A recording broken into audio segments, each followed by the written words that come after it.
Hello everyone, এটা ছিল কালী ঠাকুর দেখতে যাওয়ার ভিডিও। তো আমি আর আমার বান্ধবী রেডি হয়ে গেছিলাম নৈহাটি বড় মার দর্শনে। এটা অনেক দিনের ইচ্ছে ছিল যে বড় মাকে দর্শন করার। তো এই কালী পুজোর টাইমে মানে যাওয়ার। তো সেটা এই বছর সফল হয়েছিল। তো আমরা চলে এসেছি নৈহাটি। এবার স্টেশন থেকে নেমে বড় মার কাছে যাওয়ার পথে কিছু প্যান্ডেল বা মায়ের পুজো হয়েছিল সেগুলোই দেখতে, দেখতে যাচ্ছিলাম। মানে মায়ের মুখটা দেখলে আলাদাই একটা মানে মনে শান্তি জাগে। তো মাকে দর্শন করতে, করতে যাচ্ছিলাম। আমরা দুপুরবেলা গেছিলাম, তাও ভিড়টা ভালোই ছিল। তো আমরা এদিকে ভিড় ক্রস করে প্রত্যেকটা মাকে দর্শন করতে, করতে এগিয়ে যাচ্ছিলাম বড় মারকে দর্শন করার জন্য।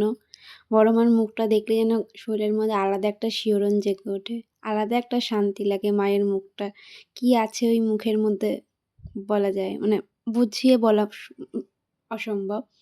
তো আমরা এদিকে যেহেতু ভিড়ের জন্য অনেকটা ঘুরিয়ে আমাদের যেতে হয়েছিল। এদিকে আমরা বড় মার কাছে যাচ্ছি। ভিড়টা মানে অতিরিক্ত ভিড় ছিল।